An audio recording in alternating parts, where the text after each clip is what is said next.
I will concentrate a little bit on a very simple and practical application of a Bayesian procedure.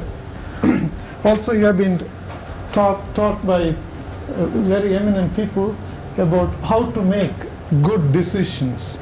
I'm going to talk a little bit, and I will try to tell you how to make errors.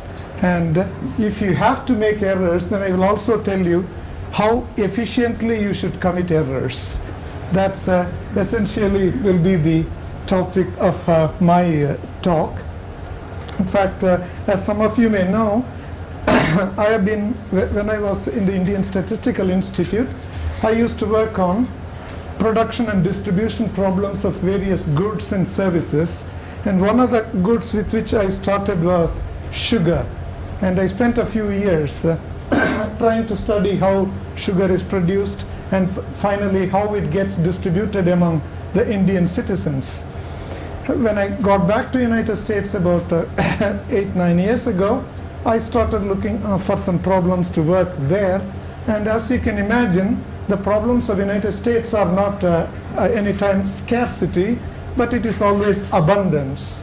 So they certainly have abundance of all goods and services. And in particular, I noticed that they have abundance of sugar. And it so happened that this abundance was in the blood of about 16 million Americans. These are those who have type 2 diabetes. Okay. And so I got into economic aspects of disease management. And so I'm going to talk to you today about applying a Bayesian technique to diagnosis and treatment of type 2 diabetes. Okay. Now, before I go on to some details, okay, let me very briefly tell you about this disease, because that will be necessary for what I'm going to do. Okay. First, how the sugar is produced in the blood. It's very simple. We all eat food, and the food gets processed and finally put in the form of blood glucose into the blood. That's how this energy circulates all over the body. So this gets into the blood. Sugar gets into the blood through the way in which we eat generally. Of course, it's not always just what we eat or what we are going to eat in an hour, but even what we have eaten in the past, it's a cumulative thing, because like when we eat sometimes a lot, the excess gets stored, and the body has fantastic mechanisms to store and distribute sugar. Now, what is the distribution policy for sugar within the body? You see, brain, okay, one of the most important organs in the body, brain needs sugar quite a bit. In fact, the brain cells will die if they do not have the following nutrients. The only two nutrients for the brain cells are glucose and oxygen. We have to breathe, and in the blood there should be glucose. The brain cells do not have any other mechanism to draw on stored energies, just like many other parts of our body are. Like muscles store sugar, so liver stores sugar for release on an emergency basis, but brain cannot wait for it. So it always requires a lion's share of the blood glucose if the absolute volume of sugar is less. If very little is available, it will take it totally. How does it do it? It will knock you down. It literally will knock you down. You will faint, you will fall down, then a lot of blood goes to the brain, head, and it gets its share, and then you wake up again, okay, or what is called hypoglycemia. So brain has a way of managing things, okay, and it will get its share to the extent possible. But we don't want that to happen, because that, if it comes to it, we would like to prevent that type of error. That is called the hypoglycemia problem. Now, okay, so again, as I was telling you, the surplus can produce a lot of problems also. Okay, United States also has problems like any other countries, but their problems are different. Okay, so in this case, since the brain has that power to attract a lot of sugar if it is necessary, okay, it will cause some problems also, because when a lot of blood goes in general, eyes, for example, okay, the blood vessels there sprout quite a bit. If you have fantastic irrigation, the growth is very good. Here, the blood cell, in the eye, there's a lot of veins developing, and because of the surplus of sugar, and then you go blind. Okay, so that is the problem if you have excess sugar. If you have shortage of sugar, brain gets affected. If you have and if you have excess, people lose eyes. Another problem is in another extremity. When you are short of sugar, the feet do not get enough supply. Okay, and therefore 50% of amputations in the United States is due to this trouble, lack of sugar, and which can easily be avoided. If you notice a little bit, okay, you can easily, so 50% of surgery can be avoided. So this is the problem. There are two types of complications due to that. One is hypoglycemia, and you fall down, faint, and a lot of complications, or that's a short-run effect. That's quick. There is also a long-run trouble with the diabetes. That is, if you keep consuming sugar and it's in the blood, but it is not being utilized by the cells, then the various parts, like including heart, lungs, this all kidneys, okay, they get affected. So in the long run, you have other complications.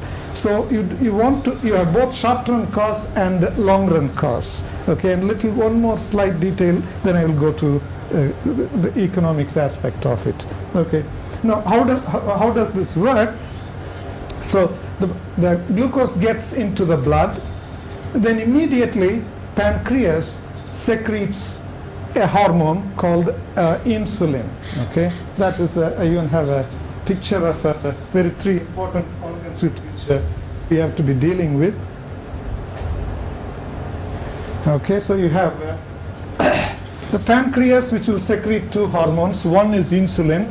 Okay, and the purpose of insulin is once the glucose starts circulating in the blood, the cells have to be informed that the food is coming, food is present already, open your doors. So insulin does that job. By traveling along with it, it knocks on the cell's door. Normally for people, the cell's doors open and then take the food and then live well. Okay, so that's a normal procedure. Okay, that's the purpose of insulin. Like when we eat lunch, there will be a fantastic burst of insulin to show that a lot of food is available, everyone should take care of it. So that's the purpose of insulin.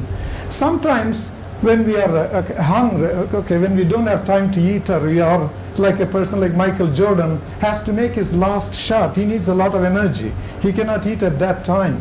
Okay, so then liver is there and muscles are there to suddenly release quite a bit. But how does that happen?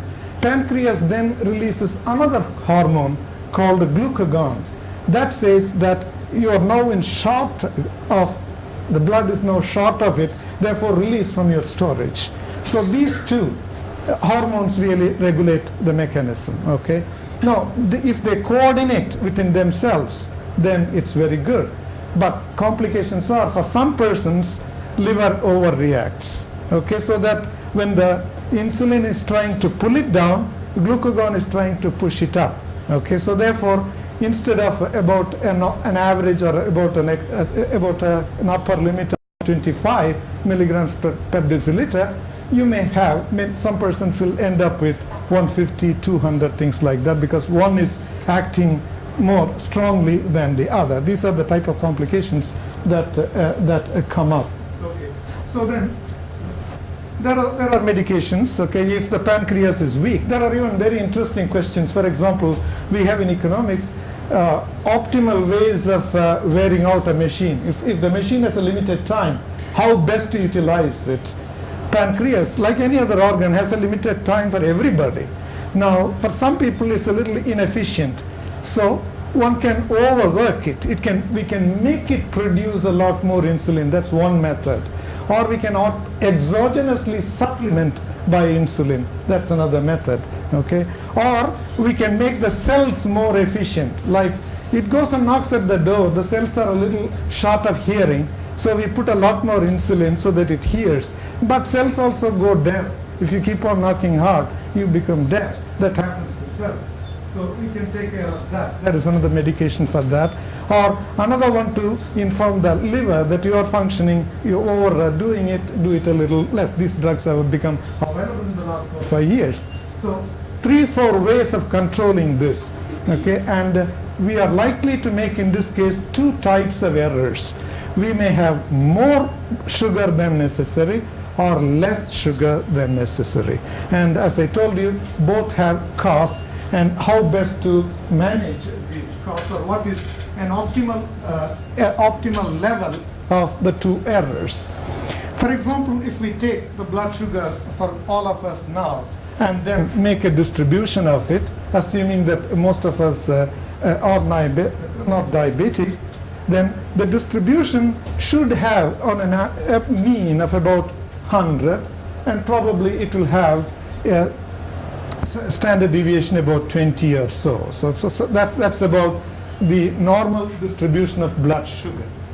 But if we pick a few diabetics, a number of them in the population in the United States, it's about 6 to 8% of the Americans have diabetes. It's estimated that in other countries it's even higher. Okay, developing countries. Okay, so for them it will also be a distribution of blood sugar, but probably around 150 instead of 100. Say with probably with a slightly larger standard deviation.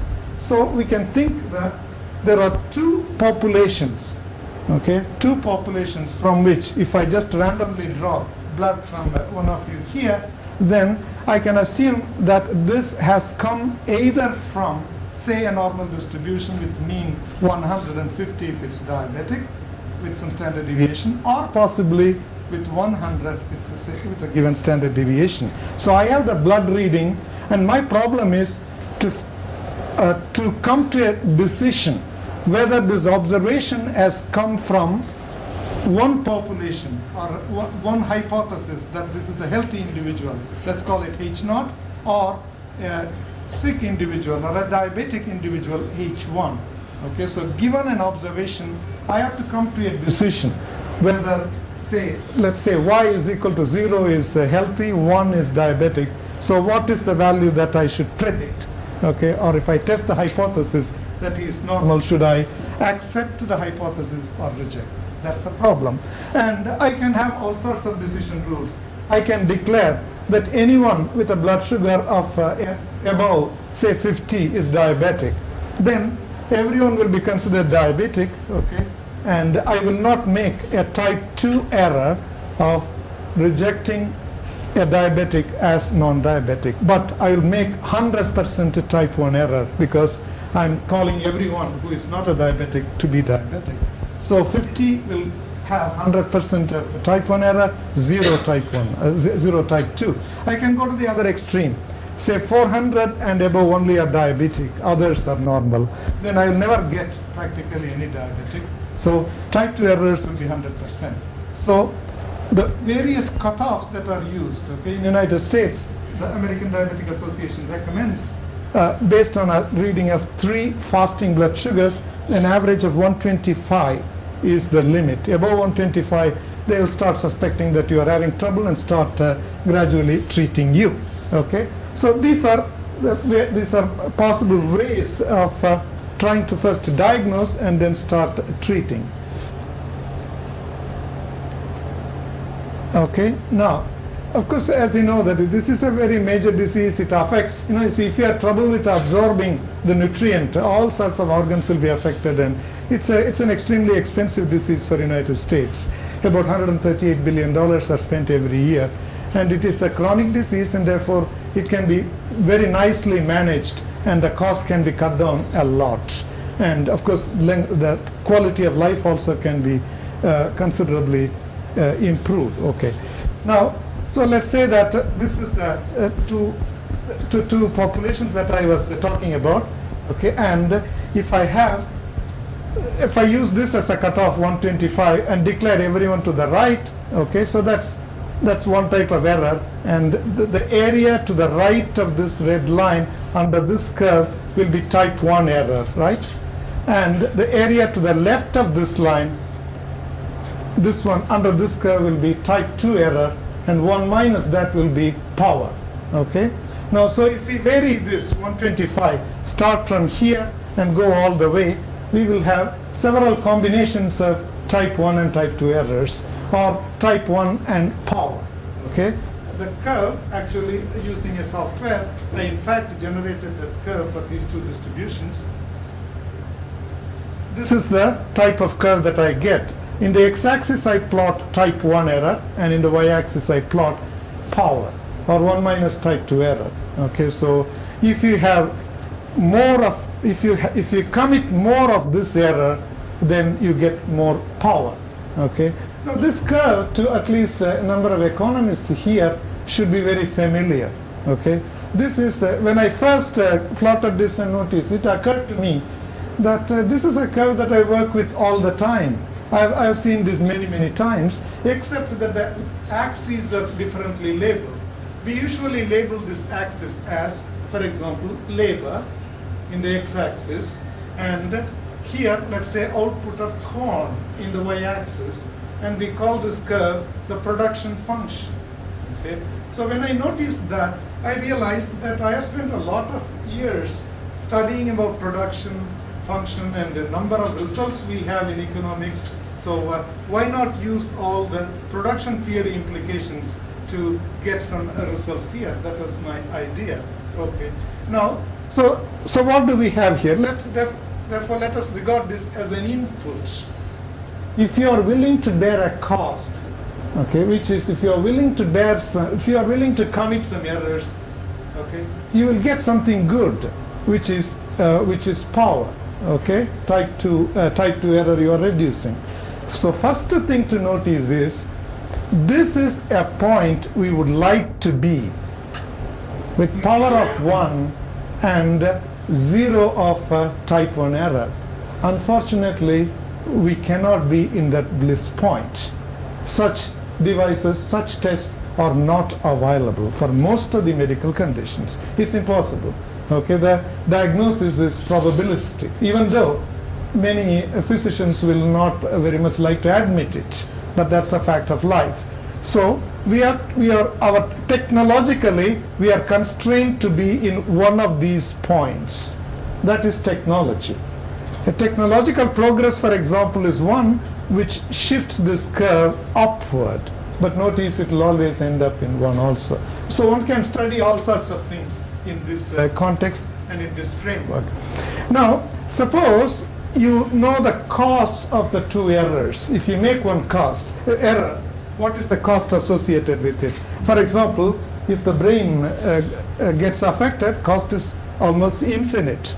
So you don't like to make that error. That cost is infinitely high compared to little bit of excess sugar. But there are other situations where it will be like a 45-degree line, like both errors are equally costly. Like, say you suspect a small tumor in the brain itself, okay, then you would like to go into the brain and see, okay. Now, if you wrongly look at it, I mean, the fellow is normal probably, but you take a biopsy. The fellow may not wake up. So that's what's called a false positive error, okay, the fellow doesn't have, but you think. Or you miss, okay, that's a false negative error. Okay, you declare that he is good, but the fellow may have, again, trouble. So when you deal with certain organs like the brain or the heart, the two errors are extremely expensive, so you cannot have this flat line like this. Suppose, therefore, you know the relative costs of the two errors, or you put in one more unit of error, then what is the gain that you have, and you can attach a value to it. For instance, okay, I order, as a physician, a mammogram for a woman, say between 40 and 50, and that costs maybe in the United States about $50. That's the cost. What is the gain? Okay, there is a probability that I will discover that there is a lump, okay, a cancer of the breast. So if I diagnose that with this cost of $50, I'm saving tremendous amounts. Okay, so the lifetime and all sorts of things are connected with that. So the returns, we can compute that, we can have an idea. So that gives you the slope. That is, if you increase the cost from this point to this point, okay, let's say from this point to this point, you can figure out how much the output increases, value that, compute the value, say marginal revenue, and equate it to marginal cost, and that gives you this point. Okay, that's a tangency point. At that point, that is a profit maximizing point for you. It's not worth committing more errors because the output increases at this point. For example, it doesn't, you gain a little more power, but you have to commit lots of errors. Okay, so this gives you a scientific way or an economic way of determining the optimal quantity of errors. Notice that practically in many problems that you will be dealing with, it may not be medicine. You definitely deal with decision problems all the time. And you do make mistakes. Now, how many mistakes should I make? Okay, that question you have to face, and you have to set certain controls. So this is a very common problem. I can give you numerous instances. So you can try to use this type of a framework to figure out the optimal quantity of errors. Okay. Now, yeah. See, in 1939, Abraham Wald and also Neyman and Pearson and others pointed this out very well. You see, like the question as to how the form of the weight function or the loss function should be determined is not a mathematical or statistical one. The statistician who wants to test certain hypotheses must first determine the relative importance of all possible errors. The relative importance, or in economic jargon, relative costs, you have to determine, okay, which will depend upon the special purposes of his investigation. In other words, setting this significance level at 5%, 10%, whatever it is not a statistical or a mathematical problem. In fact, economists can claim it is an economic problem. So decision theory, I may even be willing to argue, is really a branch of economics. Things are scarce and you have to decide. So decide in such a way that you minimize your costs of your errors. Often counting the errors, things like that may not be quite appropriate.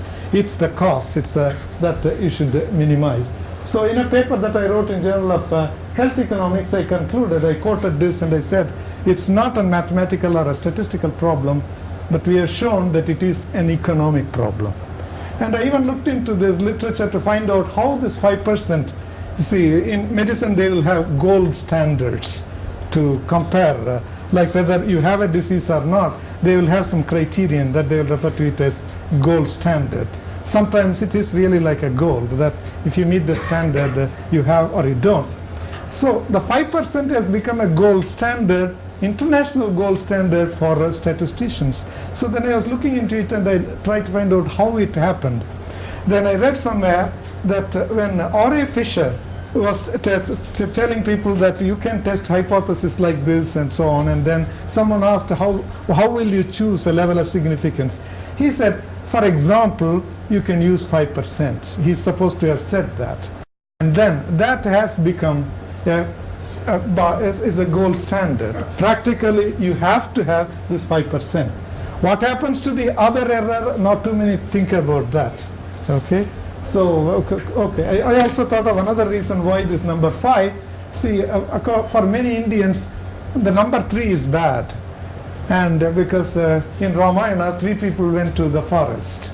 And number 5 is very good because in Mahabharata, there are 5 brothers. Okay, and they are good. Okay, so number 5 is generally good.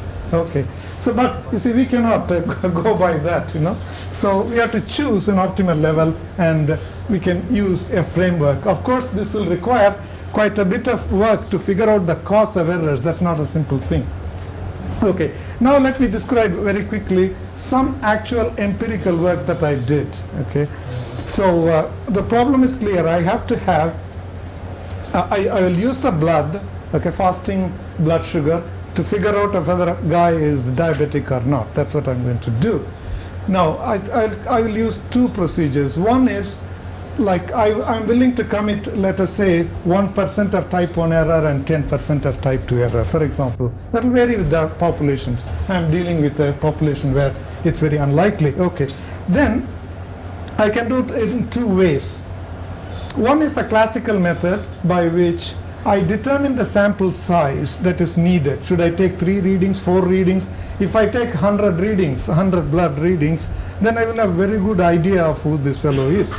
The mean of that will have a very small standard error, so I can figure out that whether he came from one population or the other. But 100 is too large a number, okay?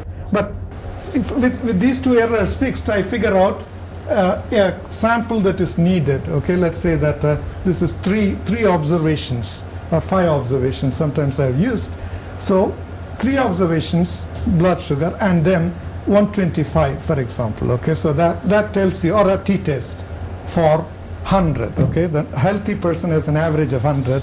So I use a t-test to test for whether it's greater than 100. Or in this case, it's 100 or 150. I test for that. So this is the standard procedure. Fixed number of observations, then you wait till then. Depending upon the outcome, you classify the guy as one or the other. I'll call that the classical procedure. The other procedure is the sequential probability ratio test, or I start with the odds. Okay, like a Bayesian approach, there are 2 hypotheses. Hypothesis 0 is he's healthy, hypothesis 1 is diabetic, and I start with a prior probability. So if a person comes at random, I assume that the prior probability that he is diabetic is 0.06. Okay, that's the population. Okay, based on the millions of observations, we know that that's the chance that you may be. Okay, if you have other things like if your parents have diabetic, I may increase that because it is known that it is it's an inherited disease. Okay, so I start with that 0.06 that you are the H1 is true, 0.94 H0 is true. I start with that. Then I have my likelihood function. Okay, in this case I assume it's normal with a known standard deviation. I compute the likelihood ratio, and then I get the posterior odds. Then I set up 2 limits, say A and B. If the posterior odds are sufficiently high, let's say greater than 10, I say that I take the first observation, compute the posterior odds, and if the odds are quite high, let's say 90, then I don't need the second observation. Okay, I immediately say you are diabetic. Okay, but I keep, say, 3-4 observations, 5, and still the likelihood ratio is not, okay, either very large, I mean the odds are not very large, or very small. It's in my intermediate range. So I have 2 numbers, one clearly diabetic, one clearly healthy. In between, it tells me one more observation you try. It's indeterminate. That's how we proceed. Compared to the fixed number 3, here my number is flexible. Okay, sometimes I will decide in 2 observations, sometimes 6, 8. Okay, so this is an adaptive type of procedure. It's a Bayesian procedure. So these 2. Okay, then I have a colleague of mine had collected data on 800 normal patients and 800 diabetic patients for a period of 10 years backwards from the time this person was diagnosed to be diabetic. Okay, so formally diagnosed to be diabetic, go back in history for that guy for 10 years, what happened? You look at that. Then what I do is I start at the starting point, okay, 10 years backwards, apply the 2 procedures and find out the classical procedure, how many days it takes, how many months or how many days it takes from the, it can take a maximum of 10 years because we have 10 years data. At the end of 10 years, he is diagnosed to be diabetic. That's how we constructed the data. It's actually, so it can take as long as 10 years, okay? But if the procedure is very efficient, knowing that this one set of 800 is diabetic, if we can diagnose the guy within, say, that a month, 2 months, that's excellent because we can start preventing many complications. For example, we can tell him, look, you are likely to run into this problem sometimes at the tip of your fingers in your feet. You may not feel all right or something. The moment that is there, immediately you report to your physician.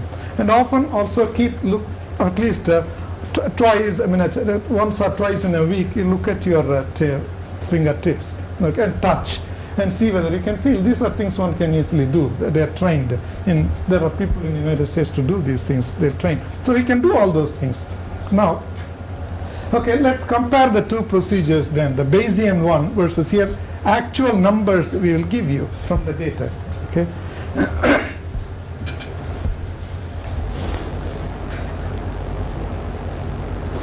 This is a computer simulation that I did. This is not based on actual data, but this actually for each patient, for example, I generated for about 100 patients. I'll draw randomly diabetic or not. These are all diabetic patients, 100 diabetic patients. Then using the two procedures, so this is the fixed sample size one. Of the 100, these were diagnosed correctly by the classical procedure. These were not diagnosed correctly, okay, by the classical procedure. Many errors were made because we fixed this way. We were not flexible enough. Like sometimes it is possible that a diabetic patient may keep showing normal blood sugar even for 5 or 6 readings, okay, but then the Bayes procedure kept telling me that you need some more information, okay. So I computed about, I think, 19% of the cases, the t-test made an error there, okay. So Bayes procedure definitely did better, okay. Now this is the actual patient, okay. Here I show the patient arrives, this is the first blood sugar, it's about 115. Then I show the moving average. The second reading is taken, the moving average is this, and the third reading is taken at this point, so the moving average is this one, okay. So according to the classical cutoff procedure, 3 observations are to be taken, and if the average is below this red line, he is considered healthy, and above that he is diabetic. Whereas the Bayes procedure gives you, depending upon the number of observations, a lower and upper bound, and if you are above this green line, then you are considered diabetic, and below this you are healthy. In between you are kept under observation, one more reading. So for this guy, a Bayes procedure would have done this. It would have told that, look, it's suspicious, take one more observation at this point. That observation for that guy was this much. He would have been detected to be diabetic with one more blood reading, okay. Now this is an actual case. There are many cases like this, okay. Now summarizing this result, the Bayesian updating procedure took on an average on these patients 574 days from the start to diagnose the guy is diabetic. The classical procedure took 1944 days. Okay, so it's considerably longer. And the physician's method, by that what I mean is, okay, the physicians formally write in the chart the patient is diabetic. How many days it took, I computed that from the starting point. It took on an average 1956 days. This is quite close. This shows that the American physicians are very close to the classical method, but that's not at all surprising because in the United States, the epidemiologists are very highly classically trained. It's extremely difficult to convince them that you should think of looking at 4% error instead of 5% or 6%. Okay, it's impossible. In fact, I even computed one such exercise about a year before. There was this controversy. It was very clear, well documented, that between 40 and 50, okay, there was a question, between 40 and 50, is it worthwhile to take a mammogram, make it compulsory for women to detect breast cancer? It was a controversy, so very extensive investigations were carried out. Finally, the data was available, and to come to a conclusion, an international team of epidemiologists were assembled in Washington. Okay, and after 2 days of deliberations, they made a recommendation to Washington that there is a 5% level of significance we are not convinced that an additional mammogram for the women between 40 and 50 is worth, and therefore they recommended against it. Okay. Of course, you see, the physicians deal with patients, they day-to-day basis. For them, averages do not matter. In the long run, it will not happen. Or he cannot tell a patient, look, only persons like you may be less than 5% in general. Okay, so you may have it, but the chance is only 5%. And the patient will never accept such a statement. Okay, I am that person possibly, so why don't you treat? So within a few days, they got that recommendation reversed. So 40 to 50, the epidemiologist could not keep to that. Okay, so this shows clearly that by a Bayesian updating procedure, you really gain a lot of, you can save a lot of costs. Okay, right. Okay, no, I think I will just stop at this point, and I would like to answer. I have computed a number of things like this. For example, that this is a measure of a slightly longer measure of blood sugar. You can see, like, you see, a friend of mine, when I was telling, in fact, at the moment I have some projects with the National Institutes of Health, in which what I'm going to do is that if a diabetic patient brings down the blood sugar measured by a long run measure by 1 point from, say, 10 to 9, within 3 months, I will give $200 US for bringing it down. And if he or she maintains that for the subsequent quarters, I will give a retainer award of $50. And if they continue to bring it down till 8, every time they bring it down, I will give $200. And this is nothing compared to the cost that is involved, because I, for example, computed again using this type of thing. You can see that the probability of admission for a cardiac complication, it increases like anything if this measure goes up. And a 1 point reduction in this, I noticed, reduces the probability of getting admitted for a heart problem by 25%. And one hospital admission for a heart problem in the United States in 91 prices costed $12,000. So 1/4 of it is $3,000. And I presented this to an insurance company, and I told them, look, you give $1,000 to the patient if he reduces by 1 point, another $1,000 to the physician team, and you keep the remaining $1,000. Okay, in fact, this is an approach that I have been using for quite some time. Even in the Indian context, I had the pleasure of convincing some politicians that, you see, there is a problem. I will think of a Pareto efficient solution, which means all the concerned parties have something to gain. Then, compared to a few others, I was somewhat successful in convincing the politicians, because I never suggested the Pareto optimal solution. But instead I will say that here is, it's about, say, $3,000, all three of you can gain. And the three here used to be the consumer group, the producer group, and the government. Okay, like in the case of sugar or cement, that was the situation. Then I'll point out, look, politicians, you also will say for the government, of course, or for the government, or in that case it was Antule at that time. He said that, what do you mean government? I am doing good for the public, therefore I will take black money in white. So he took in check. I mean, it's a plain check. And Indian Express published a copy of that in the front page. Anyway, so the argument that you take this, and the consumers will also benefit, and producers will also benefit. So when you present a solution in which everyone is better off, there is no problem in selling that. Okay, in fact, this is an advice that the moment I returned from the United States in 1972, in the first few days, I had an occasion. I was lucky to spend an hour with a very well-known and brilliant politician and a practical man. C. Subramaniam was a union minister and all. He advised me that if you want to get into this, I will advise you not to do what many of your colleagues are doing. They come to us and tell that do this. This is the best. Nothing else you can do.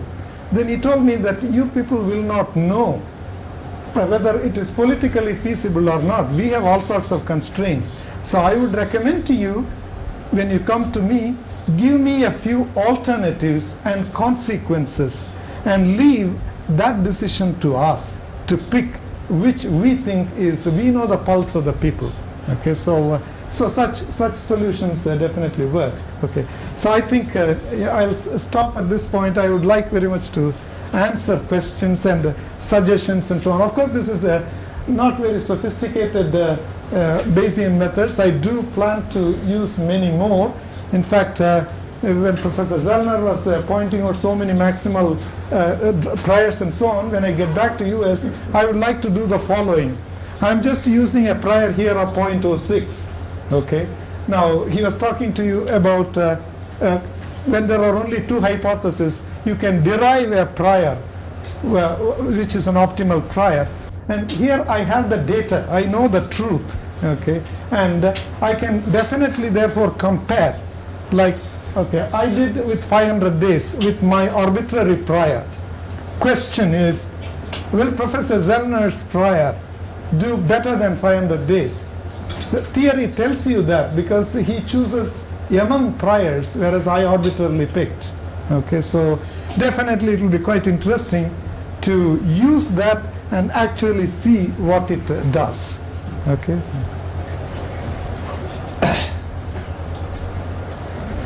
Show us the diagram prior to this. Which one prior to? In this, after second observation, actually, you would declare that he is non-diabetic. No, this is the moving average. The lower one, the straight line. Yeah, but you see, that is an observation. But I will go by the average, right? The likelihood ratio of two observations. So the dotted line is the Dotted line is that, I see. moving average. Moving average, right? Moving average. It's this boundary is for the moving average, not for the actual observation. No, you see, classical persons will not like say, unless at least the procedure that the epidemiologists have recommended. It's a clear cut. Either you are diabetic or not. That's it. No doubt. No doubt. You see, and finally the fellow comes up with a heart problem. till then you are very clear. You see, that's a problem with very. The third option of taking more observations is not there. Fixed sample size. See, millions of dollars are even today spent on randomized controlled trials where a fixed number of observations, like 1,257 patients must be for the control and another 1,257 must be for the treatment. How this 1,257 was arrived at? Based on certain prior assumptions. But the FDA, that is Federal Drugs Administration, will insist on that type of sample size, whereas the first few observations may be adequate to tell the physician that this drug is killing. And actually, you see, of course, they are not going to keep on killing. They will stop at that point. But FDA will insist on this, the classical procedure of fixed sample size, instead of using the information as you go along. See, that I used to think why these things happen. For example, okay, I think the major developments in statistics, initially it was to observe the stars and positions and all that for commerce, navigation purposes. That was one major development. And the next is agricultural experiments. You see, rain comes at the same time. So you cannot have 200 plots in sequence. So it rains or does not rain. Okay, and if you want to see the effect of fertilizers, have 200 plots here, 200 plots there, don't apply fertilizer there and test for difference of means. You do that simultaneously because of this particular phenomenon, that it doesn't rain sequentially. But patients come sequentially over time. So there is room for learning. You see, that could be utilized in designing an experiment. But unfortunately, the agricultural effect is very predominant in United States even now. But they have just started to allow what is called the sequential clinical trials. They have just realized that and allowed, and that it's beginning to happen. Of course, all of us know that in many situations, 1/2 of the sample size will be adequate to give you the same power and type 1 error. We can save quite a bit. In fact, again, we can be proud. I was very surprised when I first read how this quality control and sequential test came into existence. When Milton Friedman was a graduate student in Columbia University, he was working with a group of statisticians. Okay, I think Wolfowitz was the chairman of the statistics group, and Abraham Wall was a member. Then, at that time, the Second World War was going on, so they had to test a lot of defense supplies, and it was taking quite a bit of time to declare a lot to be either defective or acceptable. Then Milton Friedman went to the statisticians and told, why don't we do this? You see, like you say that if there are 5 defective items in a sample of some 15 or something, then it is considered defective, if not this. Okay. Now, if the first 5 are defective, why should I sample the 15? Can we not already say that whatever it's going to happen, 6th, 7th, we are going to reject it, so why wait? And then he came up with the idea, why not sequentially test? Then Wolfowitz said that, look, that is silly, that's impossible. Okay, our procedures, So he refused to entertain that. Abraham Wald also said that I don't think, Milton, you are right, but let me think about it. 2 days later, in the weekend, Abraham Wald worked it out and telephoned to Milton Friedman. He said, Milton, you are right. I now have proofs that it is quite efficient. On an average, 50%, sometimes even with 25% of the sample size we can get by. And that's how the sequential analysis was born. Okay, but an economist naturally will think of an economic way of using all the information, time, and so on. In fact, one of the objectives in the NIH project is the following.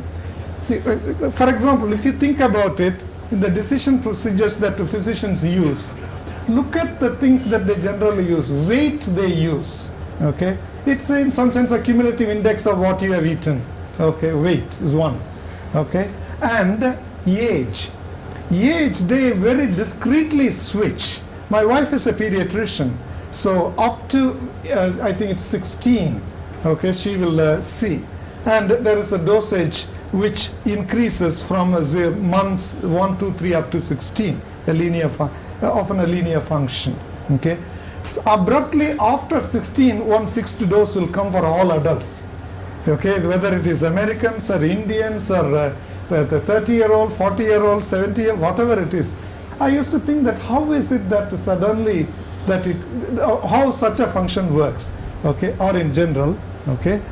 For instance, how do we arrive at this 125? A group of about 3,000 Americans were chosen. They were given certain glucose tolerance tests and so on.